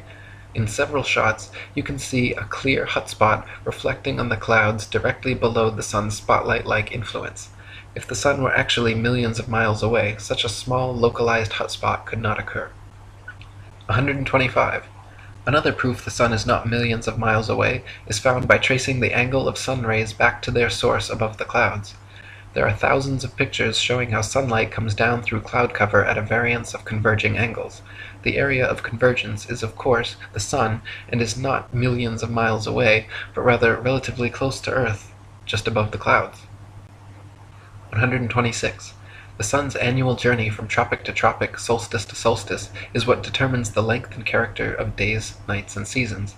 This is why equatorial regions experience almost year-round summer and heat, while higher latitudes north and especially south experience more distinct seasons with harsh winters. The heliocentric model claims seasons change based on the ball Earth's alleged axial tilt and elliptical orbit around the sun, yet their flawed current model places us closest to the sun, 91 million miles, in January, when it is actually winter, and farthest from the sun, 94.5 million miles, in July, when it's actually summer throughout most of the Earth. 127. The fact that the sun and moon's reflections on water always form a straight-line path from the horizon to the observer proves the Earth is not a ball. If the Earth's surface was curved, it would be impossible for the reflected light to curve over the ball from horizon to observer. 128. There are huge centuries-old stone sundials and moondials all over the world which still tell the time now down to the minute as perfectly as the day they were made. If the Earth, Sun, and Moon were truly subject to the number of contradictory, revolving, rotating, wobbling, and spiraling motions claimed by modern astronomy, it would be impossible for these monuments to so accurately tell time without constant adjustment. 129. To quote William Carpenter, "Why in the name of common sense should observers have to fix their telescopes on solid stone bases so that they should not move a hair's breadth, if the Earth on which they fix them moves at the rate of 19 miles in a second? Indeed, to believe that 6,000 million tons is rolling, surging, flying, darting on through space forever, with a velocity compared with which a shot from a cannon is a very slow coach, with such unerring accuracy that a telescope fixed on granite pillars in an observatory will not enable a lynx-eyed astronomer to detect a variation in its onward motion of the thousandth part of a hair's breadth, is to conceive a miracle compared with which all the miracles on record put together would sink into utter insignificance. Since we can, in middle north latitudes, see the North Star, on looking out of a window that faces it, and out of this very same corner of the very same pane of glass in the very same window, all the year round, it is proof enough for any man in his senses that we have not made any motion at all, and that the Earth is not a globe." 130. From Earth Not a Globe by Samuel Rowbotham. Take 2 carefully bored metallic tubes, not less than 6 feet in length, and place them 1 yard asunder on the opposite sides of a wooden frame, or a solid block of wood or stone, so adjust them that their centers or axes of vision shall be perfectly parallel to each other. Now direct them to the plane of some notable fixed star a few seconds previous to its meridian time. Let an observer be stationed at each tube, and the moment the star appears in the first tube, let a loud knock or other signal be given, to be repeated by the observer at the second tube when he sees the same star. A distinct period of time will elapse between the signals given. The signals will follow each other in very rapid succession, but still, the time between is sufficient to show that the same star is not visible at the same moment by two parallel lines of sight when only 1 yard asunder. A slight inclination of the second tube towards the first tube would be required for the star to be seen through both tubes at the same instant. Let the tubes remain in their positions for 6 months, at the end of which time the same observation or experiment will produce the same results. The star will be visible at the same meridian time without the slightest alteration being required in the direction of the tubes, from which it is concluded that if the earth had moved 1 single yard in an orbit through space, there would at least be observed the slight inclination of the tube which the difference in position of 1 yard had previously required. But as no such difference in the direction of the tube is required, the conclusion is unavoidable, that in 6 months a given meridian upon the earth's surface does not move a single yard, and therefore that the earth has not the slightest degree of orbital motion. 131. NASA and modern astronomy maintain that the moon is a solid, spherical, Earth-like habitation which man has actually flown to and set foot on. They claim the moon is a non-luminescent planetoid which receives and reflects all its light from the sun. The reality is, however, that the moon is observably not a solid body. It is clearly circular, but not spherical, and not in any way an Earth-like planetoid which humans could set foot on.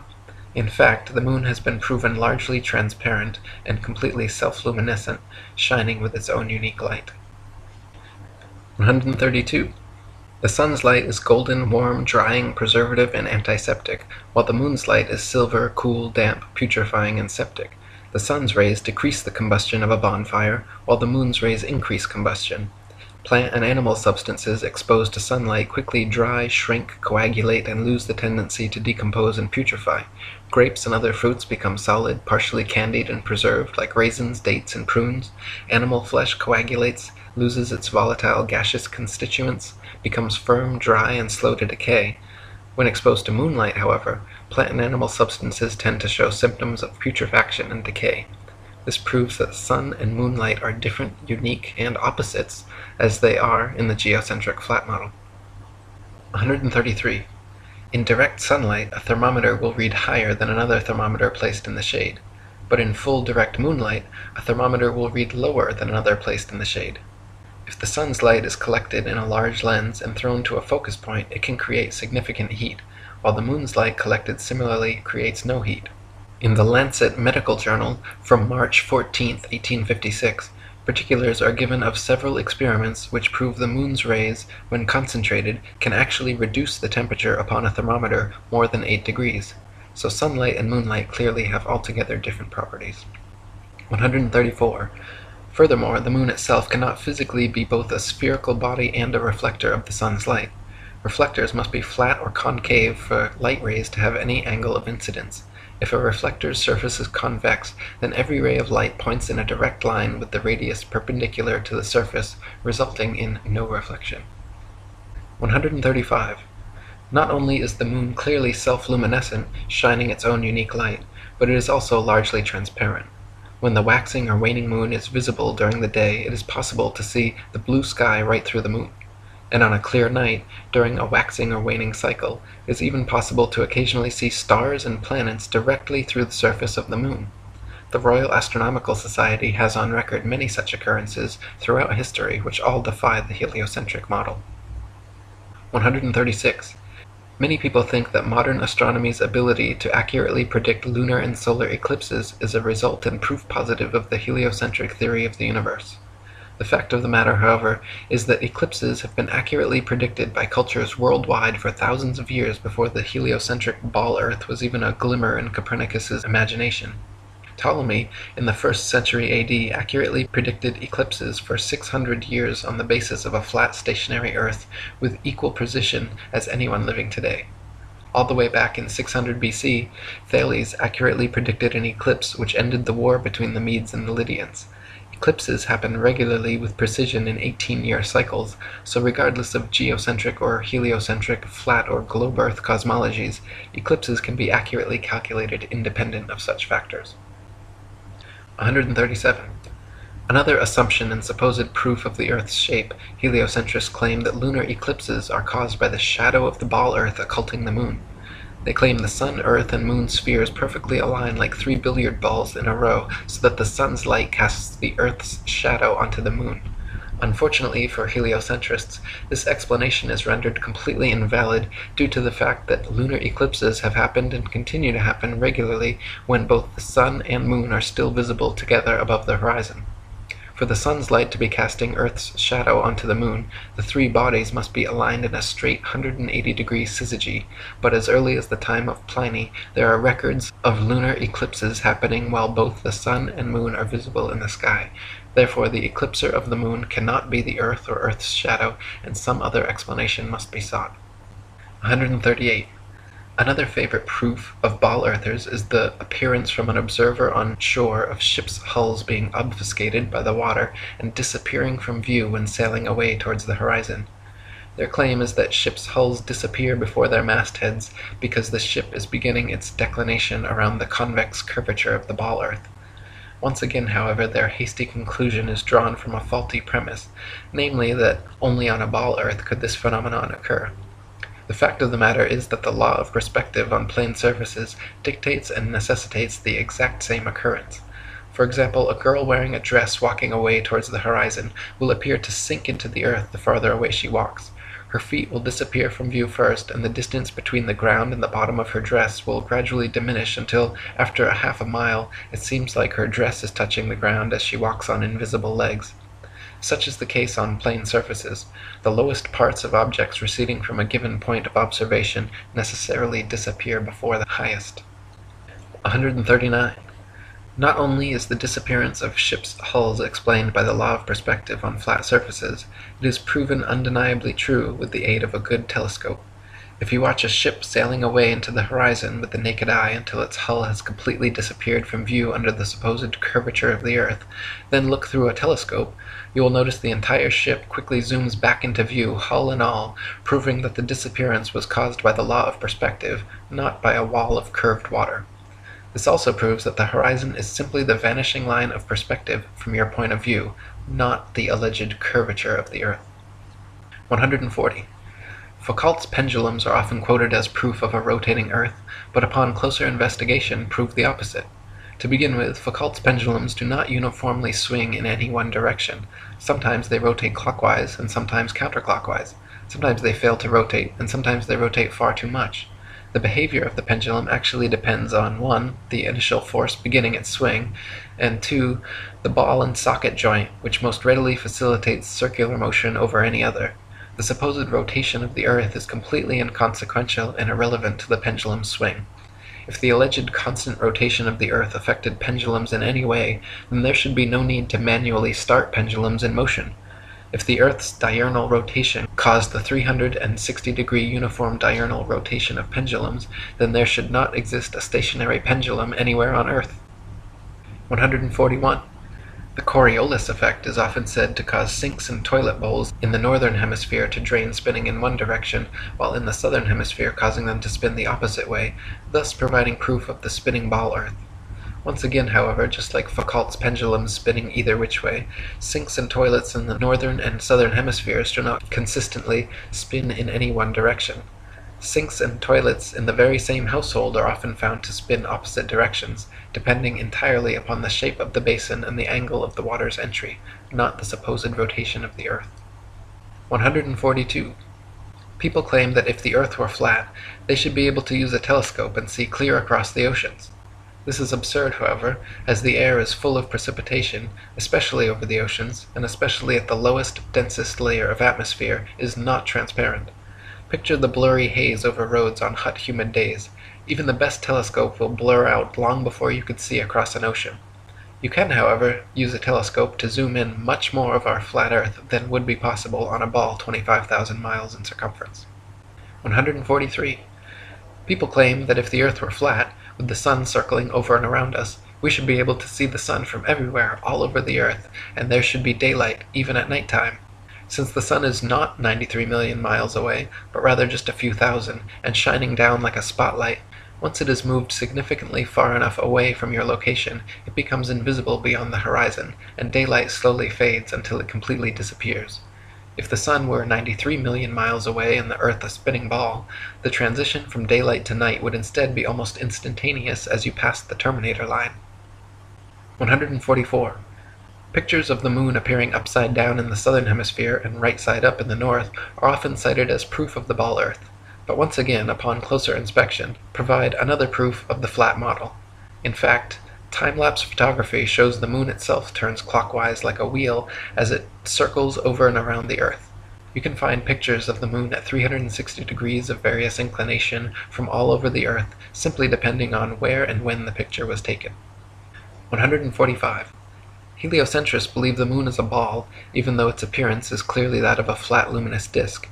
We only ever see the same one face, albeit at various inclinations, of the moon, yet it is claimed that there is another dark side of the moon which remains hidden.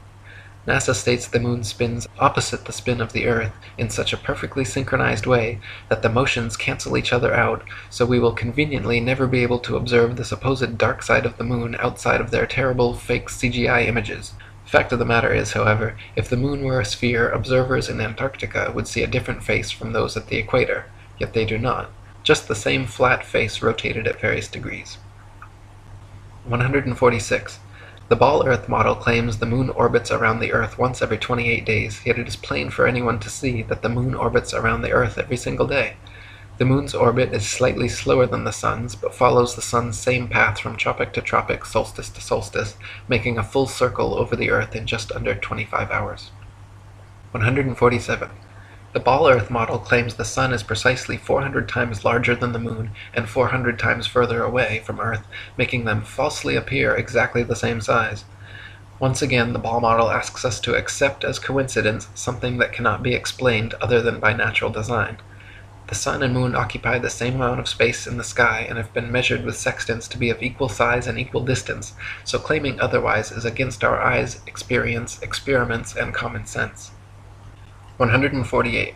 Quoting Earth Not a Globe by Samuel Rowbotham, it is found by observation that the stars come to the meridian about 4 minutes earlier every 24 hours than the sun, taking the solar time as the standard. This makes 120 minutes every 30 days and 24 hours in the year, hence all the constellations have passed before or in advance of the sun at that time. This is the simple fact as observed in nature, but the theory of rotundity and motion on axes and in an orbit has no place for it. Visible truth must be ignored because this theory stands in the way and prevents its votaries from understanding it. 149. Throughout thousands of years, the same constellations have remained fixed in their same patterns without moving out of position whatsoever. If the Earth were a big ball spinning around a bigger sun, spinning around a bigger galaxy, shooting off from the biggest bang, as NASA claims, it is impossible that the constellations would remain so fixed. Based on their model, we should, in fact, have an entirely different night sky every single night and never repeat exactly the same star pattern twice. 150. If Earth were a spinning ball, it would be impossible to photograph star trail time-lapses turning perfect circles around Polaris anywhere but the North Pole. At all other vantage points, the stars would be seen to travel more or less horizontally across the observer's horizon due to the alleged 1,000-mile-per-hour motion beneath their feet. In reality, however, Polaris's surrounding stars can always be photographed turning perfect circles around the central star all the way down to the Tropic of Capricorn.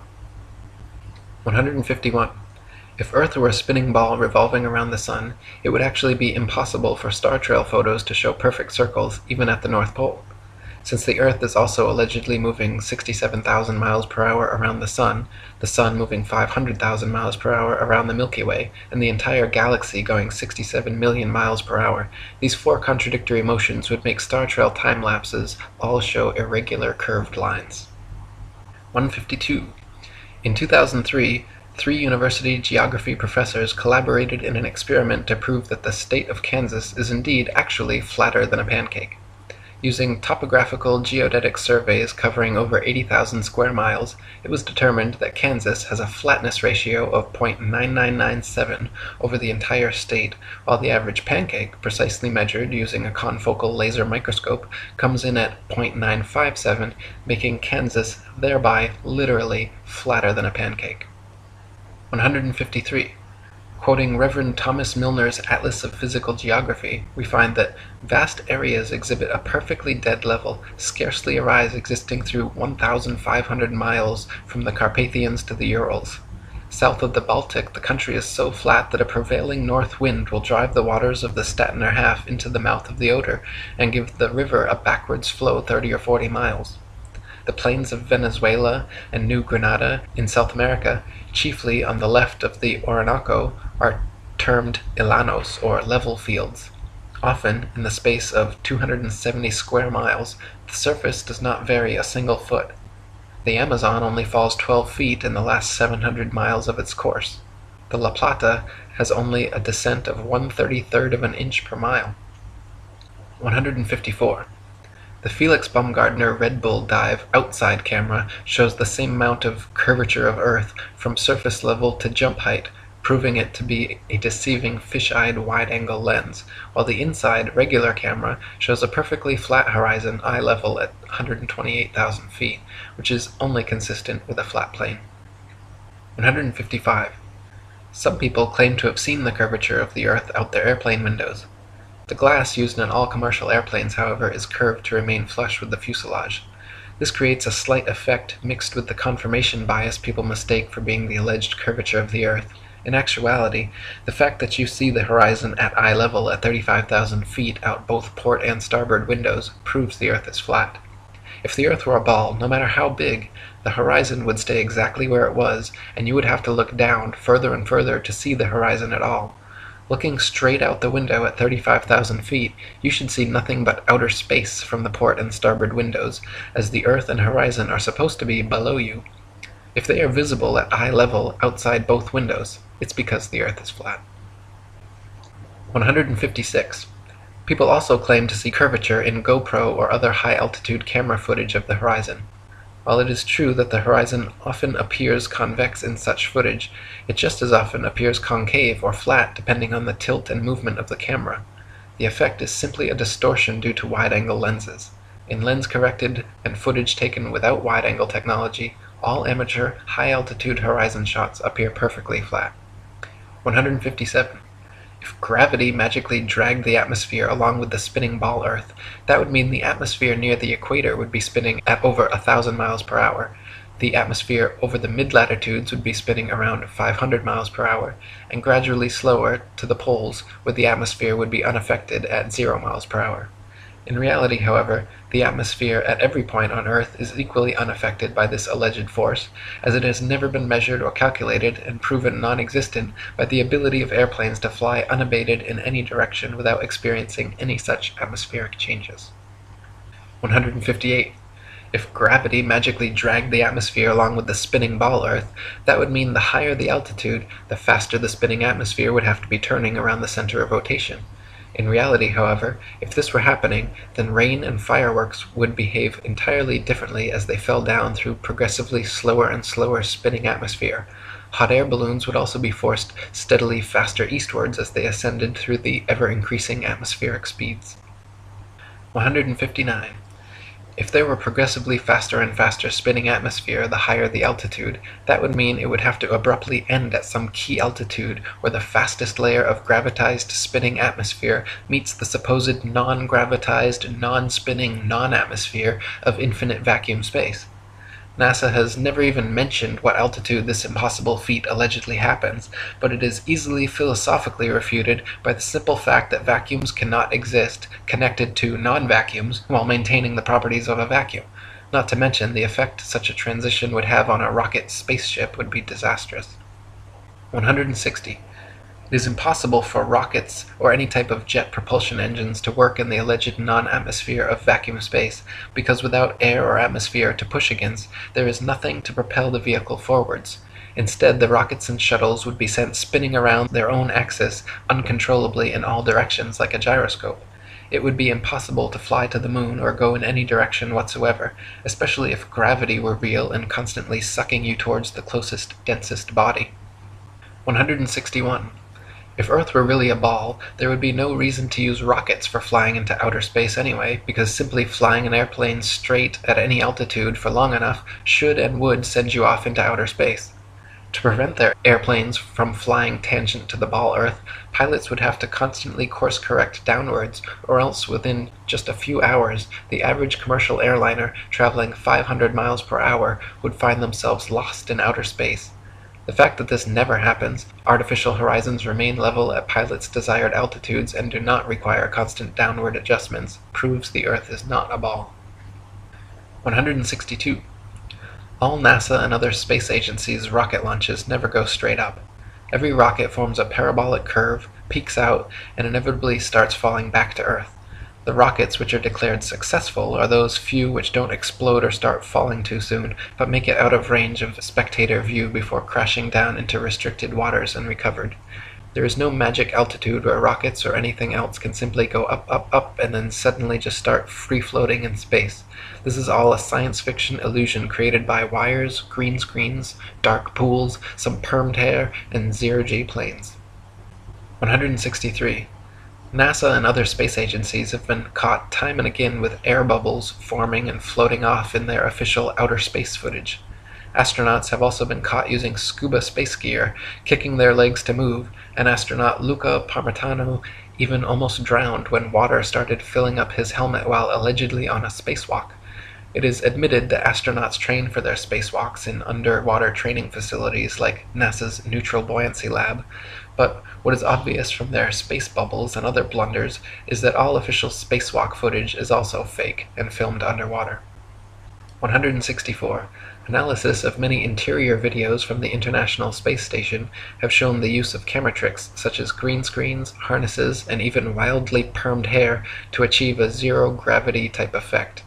Footage of the astronauts seemingly floating in the zero gravity of their space station is indistinguishable from Vomit Comet zero-G airplane footage. By flying parabolic maneuvers, this zero-G floating effect can be achieved over and over again, then edited together. For longer uncut shots, NASA has been caught using simple wires and green screen technology. 165. NASA claims one can observe the International Space Station pass by overhead, proving its existence. Yet analysis of the ISS seen through zoom cameras proves it to be some type of hologram or drone, not a physical floating space base. As you can see in my documentary ISS Hoax, when zooming in and out, the ISS dramatically and impossibly changes shape and color, displaying a prismatic rainbow effect until coming into focus, much like an old television turning on and off. 166. The geostationary communications satellite was first created by Freemason science fiction writer Arthur C. Clarke and supposedly became science fact just a decade later. Before this, radio, television, and navigation systems like LORAN and Decca were already well established and worked fine using only ground-based technologies. Nowadays, huge fiber-optic cables connect the internet across oceans, gigantic cell towers triangulate GPS signals, and ionospheric propagation allows radio waves to be bounced all without the aid of the science fiction bestseller known as satellites. 167. Satellites are allegedly floating around in the thermosphere, where temperatures are claimed to be upwards of 4,530 degrees Fahrenheit. The metals used in satellites, however, such as aluminum, gold, and titanium, have melting points of 1,221, 1,948, and 3,034 degrees respectively, all far lower than they could possibly handle. 168. So-called satellite phones have been found to have reception problems in countries like Kazakhstan with very few cell phone towers. If the Earth were a ball with 20,000 plus satellites surrounding, such blackouts should not regularly occur in any rural countryside areas. 169. So-called satellite TV dishes are almost always positioned at a 45-degree angle towards the nearest ground-based repeater tower. If TV antenna were actually picking up signals from satellites 100 plus miles away in space, most TV dishes should be pointing more or less straight up to the sky. The fact that satellite dishes are never pointing straight up, and almost always positioned at a 45-degree angle, proves they are picking up ground-based tower signals and not outer space satellites. 170.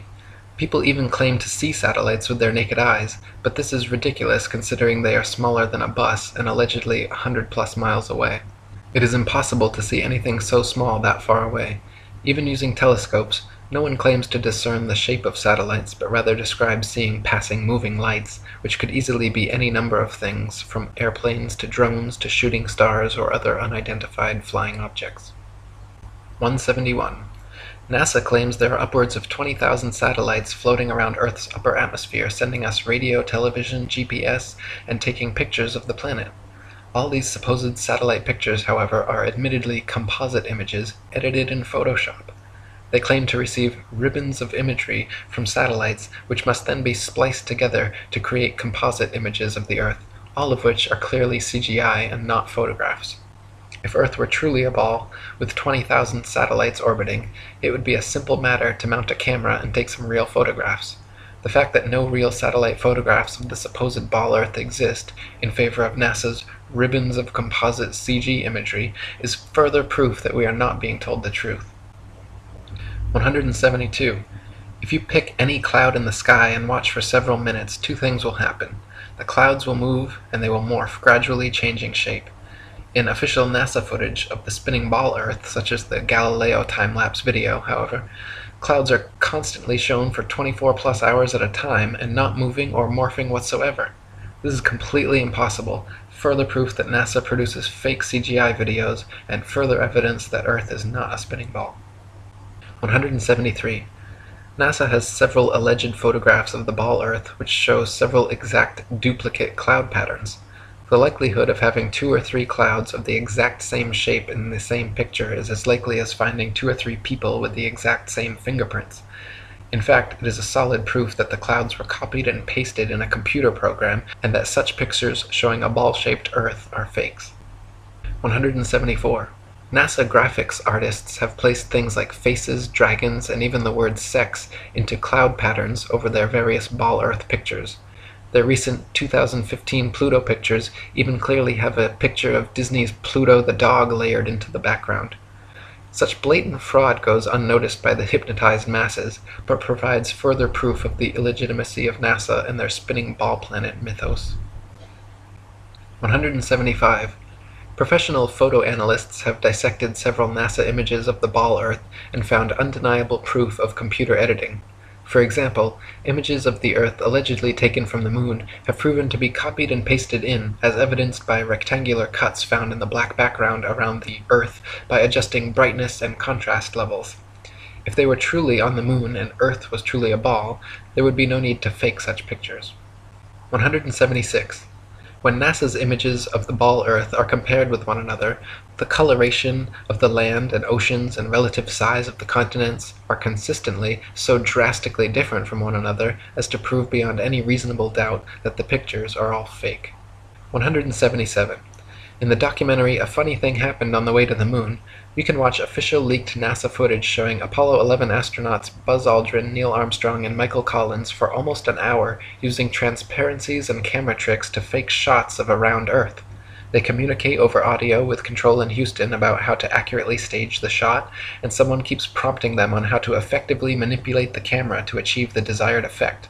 First, they blacked out all the windows except for a downward-facing circular one, which they aimed the camera towards from several feet away. This created the illusion of a ball-shaped Earth surrounded by the blackness of space, when in fact it was simply a round window in their dark cabin. Neil Armstrong claimed at this point to be 130,000 miles from the Earth, halfway to the Moon. But when camera tricks were finished, the viewer could see for themselves the astronauts were not more than a couple dozen miles above the Earth's surface, likely flying in a high-altitude plane. 178. People claim Google Earth somehow proves the ball model without realizing that Google Earth is simply a composite program of images taken from high-altitude planes and street-level car cameras superimposed onto a CGI model of a ball Earth. The same could just as easily be molded onto a square Earth or any other shape, and therefore cannot be used as proof of Earth's rotundity. 179. If the Earth were constantly spinning eastward 1,000 miles per hour, then airplane flight durations going eastward versus westwards should be significantly different. If the average commercial airliner travels 500 miles per hour, it follows that westbound equatorial flights should reach their destination at approximately thrice the speed as their eastbound return flights. In reality, however, the differences in east and westbound flight durations usually amount to a matter of minutes, and nothing near what would occur on a 1,000 mile per hour spinning ball Earth. 180. The spinning ball model dictates that the Earth and atmosphere would be moving together at approximately 500 miles per hour at the mid-latitudes where LA to New York City flights take place. The average commercial airliner traveling 500 miles per hour takes 5.5 hours traveling east with the alleged rotation of the Earth, so the return flight west should take only 2.75 hours. But in fact, we find that the average New York to LA flight takes 6 hours, a flight time totally inconsistent with the spinning ball model. 181. Flights eastwards with the alleged spin of the ball Earth from Tokyo to LA take an average of 10.5 hours.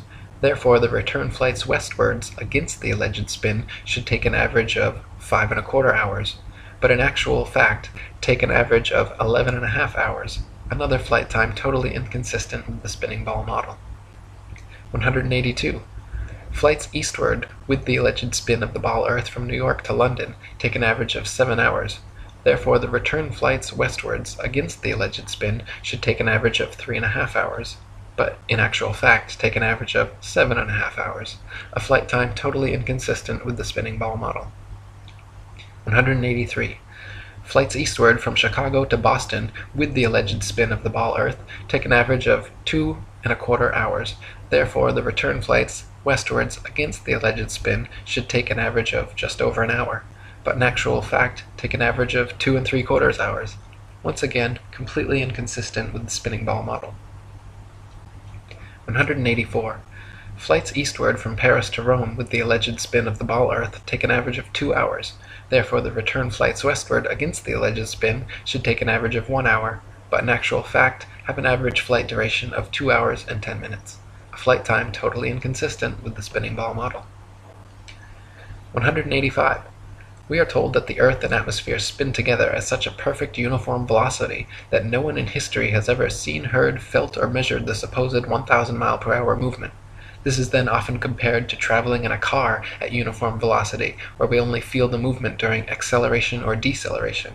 In reality, however, even with eyes closed, windows up, over smooth tar in a luxury car at a mere uniform 50 miles per hour, the movement absolutely can be felt.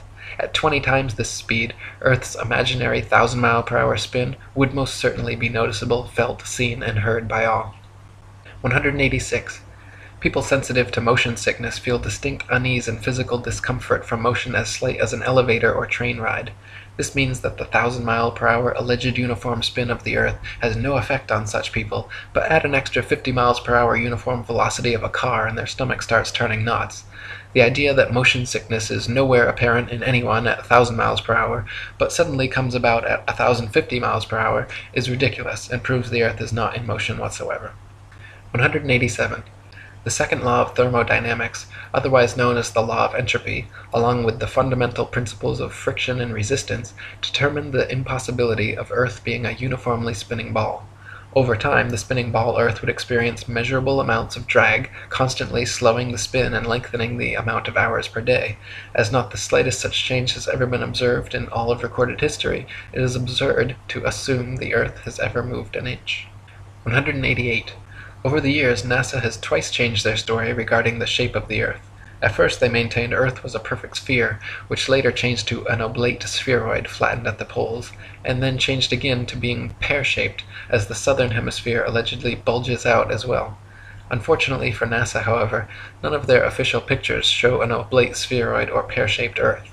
All their pictures, contrary to their words, show a spherical, and clearly CGI fake, Earth. 189. The Bible, Quran, Srimad Bhagavatam, and many other holy books describe and purport the existence of a geocentric stationary flat Earth.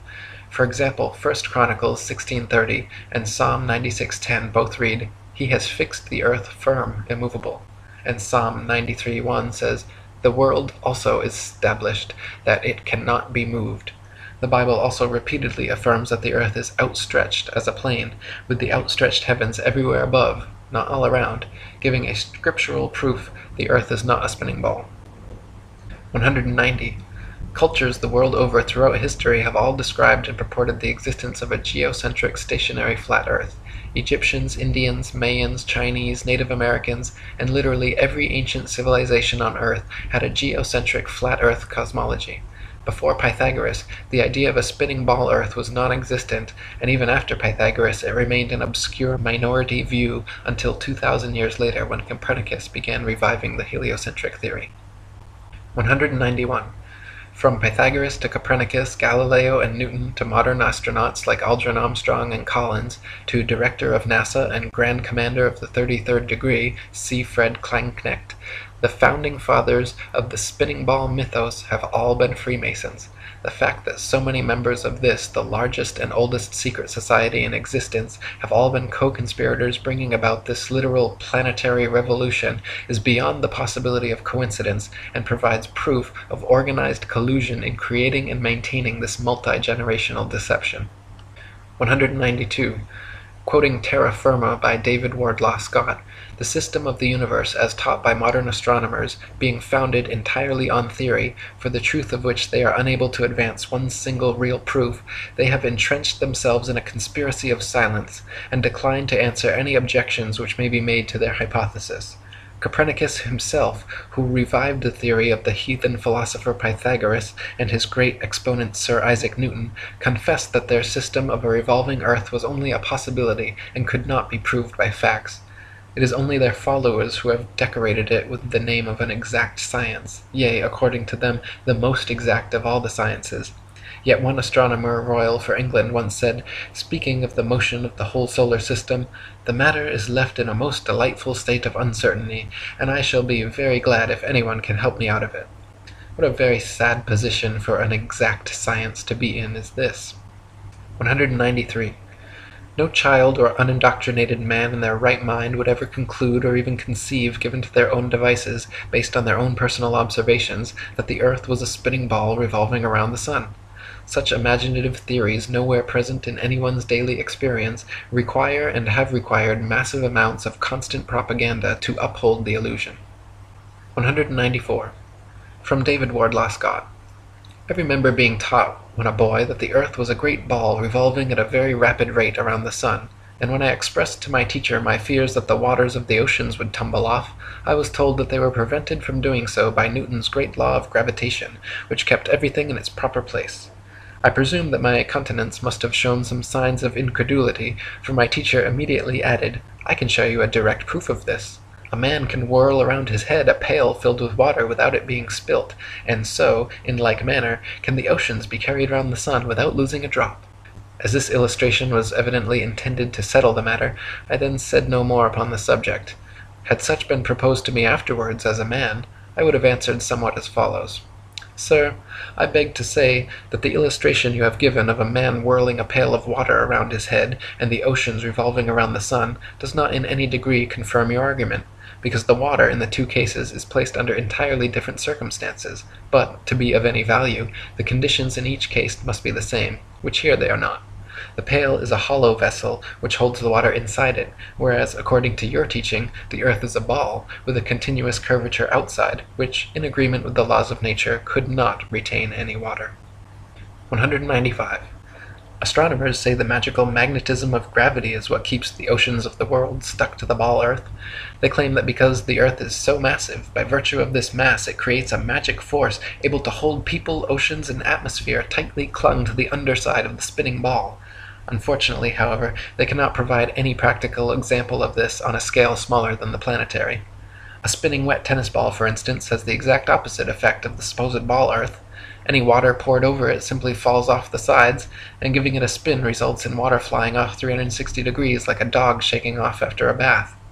Astronomers concede the wet tennis ball example displays the opposite effect of their supposed ball earth, but claim that at some unknown mass, the magic adhesive properties of gravity suddenly kick in, allowing the spinning wet tennis ball earth to keep every drop of gravitized water stuck to the surface. When such an unproven theory goes against all experiments, experience, and common sense, it is high time to drop the theory. 196. Quoting Marshall Hall. In short, the sun, moon, and stars are actually doing precisely what everyone throughout all of history has seen them do. We do not believe what our eyes tell us because we've been taught a counterfeit system which demands that we believe what has never been confirmed by observation or experiment. That counterfeit system demands that the Earth rotate on an axis every 24 hours at a speed of over 1,000 miles per hour at the equator. No one has ever seen or felt such movement, nor seen or felt the 67,000 mile per hour speed of Earth's alleged orbit around the Sun, or its 500,000 mile per hour alleged speed around a galaxy, or its retreat from an alleged Big Bang at over 67 million miles per hour. Remember, no experiment has ever shown the Earth to be moving. Add to that the fact that the alleged rotational speed we've all been taught as scientific fact must decrease every inch or mile one goes north or south of the equator, and it becomes readily apparent that such things as accurate aerial bombing in World War II down a chimney from 25,000 feet with a plane going any direction at high speed would have been impossible if calculated on an Earth moving below at several hundred miles per hour and constantly changing with the latitude. 197. Some people claim there is no motive for such a grand-scale deception, and that flat or ball makes no difference. By removing Earth from the motionless center of the universe, these Masons have moved us physically and metaphysically from a place of supreme importance to one of complete nihilistic indifference. If the Earth is the center of the universe, then the ideas of God, creation, and a purpose for human existence are resplendent. But if the Earth is just one of billions of planets revolving around billions of stars in billions of galaxies, then the ideas of God, creation, and a specific purpose for Earth and human existence become highly implausible. By surreptitiously indoctrinating us into their scientific materialist sun worship, not only do we lose faith in anything beyond the material, we gain absolute faith in materiality, superficiality, status, selfishness, hedonism, and consumerism. If there's no God and everyone's just an accident, then all that really matters is me, me, me. They've turned Madonna, the mother of God, into a material girl living in a material world.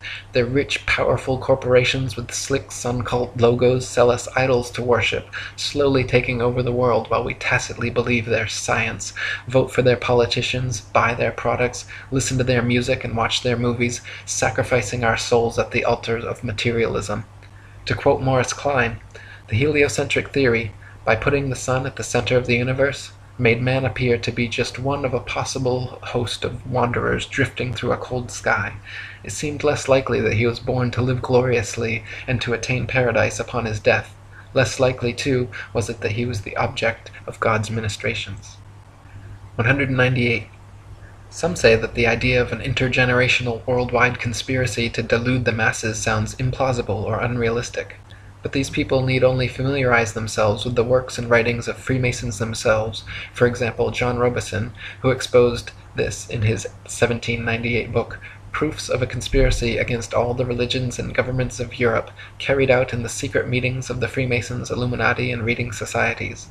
Supreme Commander of the 33rd Degree Albert Pike was quite forthcoming in several letters regarding the Masons' ultimate goal of world domination, and the Zionist Protocols of the Learned Elders of Zion, the exact plan by which this would be and has been carried out, is completely disclosed. 199. From Foundations of Many Generations by E. Eschini. The only thing the fable of the revolving earth has done, it has shown the terrible power of a lie. A lie has the power to make a man a mental slave, so that he dares not back the evidence of his own senses. To deny the plain and obvious movement of the sun he sees before him, when he feels himself standing on an earth utterly devoid of motion, at the suggestion of someone else, he's prepared to accept that he's spinning furiously around. When he sees a bird flying and gaining over the ground, he's prepared to believe that the ground is really traveling a great number of times faster than the bird. Finally, in order to uphold the imagination of a madman, he is prepared to accuse his Maker of forming for him a sensiferous lie. 200. Finally, from Dr. Robotham. Thus we see that this Newtonian philosophy is devoid of consistency. Its details are the result of an entire violation of the laws of legitimate reasoning, and all its premises are assumed. It is, in fact, nothing more than an assumption upon assumption, and the conclusions derived therefrom willfully considered as things proved, and to be employed as truths to substantiate the first and fundamental assumptions. Such a juggle and jumble of fancies and falsehoods, extended and intensified as in theoretical astronomy, is calculated to make the unprejudiced inquirer revolt with horror from the terrible conjuration which has been practised upon him, to sternly resolve to resist its further progress, to endeavour to overthrow the entire edifice, and to bury in its ruins the false honours which have been associated with its fabricators, and which still attach to its devotees. For the learning, the patience, the perseverance, and devotion for which they have ever been examples, honour and applause need not be withheld, but their false reasoning, the advantages they have taken of the general ignorance of mankind in respect to astronomical subjects, and the unfounded theories they have advanced and defended, cannot be otherwise than regretted, and ought to be by every means possible uprooted. For more information about our flat Earth, read The Flat Earth Conspiracy by Eric Dubay, and visit atlanteanconspiracy.com and ifers.boards.net.